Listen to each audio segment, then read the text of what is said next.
జగన్మోహన్ రెడ్డి గారి కోసం మీరు పొద్దున్న నుంచి ఇక్కడ ఉన్నారు. ఎందుకు జగన్మోహన్ రెడ్డి అంటే అంత ఇష్టం? మాకు అభిమానం. జగనన్న చేసిన పథకాలు అలాంటివి. మేము ఏదన్నా ఆధార్ కార్డు కావాలన్నా మా ఇంటికి వచ్చి చేశారు వాలంటీర్లు. ఇప్పుడు పత్తిపాడు అంటారు, అయ్యి అంటారు, ఇవి అంటారు, అన్నీ తిరగాల. ఇప్పుడు ఇంతవరకు ఏదన్నా ఆధార్ కార్డు పెట్టాలంటే చిలకలూరు పెట్టాలండి, గుంటూరు పోండి. జగనన్న ప్రభుత్వంలో ఇవన్నీ ఇంటికి వచ్చినాయి. అందుకని జగనన్న అంటే మాకు అభిమానం. అది కానీ ఇప్పుడు ఆయన కూడా ఇంటింటికి వచ్చి ఇస్తామంటున్నారు కదా, పెన్షన్ కూడా ఇంటింటికి వచ్చి ఇస్తున్నారు కదా. 3 సంవత్సరాలు అయింది కండి, పెన్షన్ ఇస్తే సరిపోద్దండి. ఇప్పుడు ముసలోళ్ళు ఉంటారు, బియ్యం తెచ్చుకోలేని వాళ్ళు ఇప్పుడు రేషన్ కార్డుకి వెళ్ళాలంటే ఎట్లా వెళ్తారు మీరు చెప్పండిలే.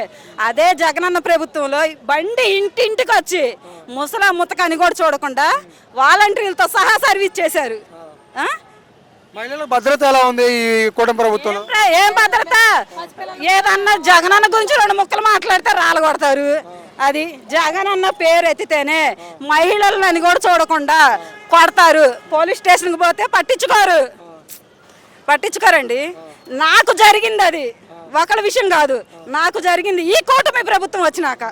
అది ఇప్పుడు మీకేం భద్రత లేదంటున్నారు పవన్ కళ్యాణ్ గారు. మహిళలకి ఏదైనా జరిగితే నేను ఉంటాను, నేను ముందు ఉండి ప్రశ్నిస్తాను అనేసి ప్రశ్నించే 2 నెలలు తిరిగానండి. కనీసం నన్ను స్కూల్లో గవర్నమెంట్ ఉద్యోగినే కదా, అది చిన్నదైనా పెద్దదైనా, గవర్నమెంట్ స్కూల్లో సీసీ కెమెరాలు ఉంటే నన్ను కొట్టి 4 కుర్రాళ్ళు వచ్చి కొడితే ఆ కెమెరాలు పగలగొట్టినా కనీసం ఒక ఎస్ఐ కానీ ఒక కానిస్టేబుల్ కానీ వచ్చి చెక్ చేయాల. ఏంది ఎవరు పగలగొట్టారని కూడా అడగల.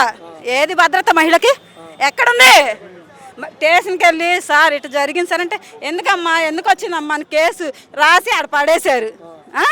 అది ఎంత తిరిగానంటే అంత నరకం చూసామండి మీ కూటమి ప్రభుత్వంలో.